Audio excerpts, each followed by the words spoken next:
Immortal warrior episode 8। आकाश तत्व की दीक्षा। जब मन ने अग्नि का ताप झेला, जल की शांति सीखी, वायु की स्वतंत्रता पाई और पृथ्वी की स्थिरता समझी, तब भी एक खालीपन बचा रहता है। और उस खालीपन को भरता है आकाश तत्व, क्योंकि आकाश ही वह है जो सब में समाया है और सब कुछ अपने भीतर समा लेता है। रात का समय, आरव और आर्षि तपोनाथ शून्य पीठ नामक स्थान पर पहुंचते हैं।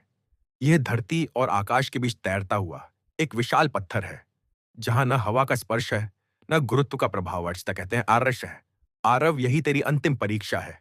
आकाश तत्व की दीक्षा। यहां कोई रक्षक नहीं, कोई दुश्मन नहीं, बस तू और तेरी आत्मा। आरव चारों ओर देखता है। नीचे कुछ नहीं, ऊपर अनंत सितारे। वह कहता है, गुरुजी, यहां तो कुछ भी नहीं है। आरष्य मुस्कुराते हैं, यही आकाश है। आरव, शून्यता। अब देख, क्या तू इस शून्य को अपना सकता है? आरव ध्यान में बैठ जाता है। वह आंखें बंद करता है और कुछ ही क्षणों में उसका शरीर हल्का होने लगता है। वह ऊपर उठता है हवा में, फिर उससे भी ऊपर, जैसे उसका अस्तित्व मिटने लगा हो। धीरे धीरे उसके चारों ओर नीली रोशनी फैलती है और तभी एक धीमी आवाज आती है, आरव।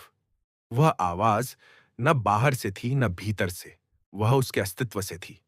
तू तत्वों का स्वामी बन गया है, पर क्या तू अपने अस्तित्व को छोड़ सकता है? आरव की सांसें थम जाती हैं। उसके मन में अपने गांव की यादें, अपने गुरु का चेहरा, अपने संघर्ष सब तैरने लगते हैं। वह धीरे से कहता है, मैं इन सबको छोड़ नहीं सकता। यही तो मैं हूं। आवाज कहती है, तो तू अब भी बंधा हुआ है। आकाश से जुड़ना है तो खाली होना होगा। जैसे बादल जल को छोड़ते हैं, वैसे ही तुझे अपने मैं को छोड़ना होगा। आरव गहरी सांस लेता है। उसकी आंखों से आंसू बहते हैं, पर चेहरे पर शांति है। अगर मैं को छोड़ना ही मार्ग है, तो मैं उसे यहीं छोड़ देता हूं। वह अपने हाथ जोड़ता है और अपने भीतर की सारी ऊर्जा, अग्नि, जल, वायु, पृथ्वी, सब आकाश में समर्पित कर देता है। क्षण भर के लिए पूरा ब्रह्मांड चमक उठता है। आरव अब प्रकाश में विलीन हो चुका है। उसका शरीर नहीं, बस चेतना बची है। कुछ देर बाद वह धीरे धीरे धरती पर लौटता है। उसकी आंखों में अब ब्रह्मांड झलकता है, नीला, शांत, अनंत। आर्षि तपोनाथ उसकी ओर देखते हैं और मुस्कुराते हैं। तू सफल हुआ आरव। अब तू पंच तत्वों का स्वामी है। अब तू सिर्फ मानव नहीं, बल्कि वह सेतु है, जो देव, मनुष्य और प्रकृति को जोड़ता है। आरव धीरे से कहता है, गुरुजी, मैंने सब कुछ पाया, पर अब मैं जानता हूं, पाने में नहीं, छोड़ने में शांति है। आर्षि गंभीर स्वर में कहते हैं, और यही आकाश तत्व की सीख है। जो सब कुछ छोड़ देता है, वही सब कुछ पा लेता है।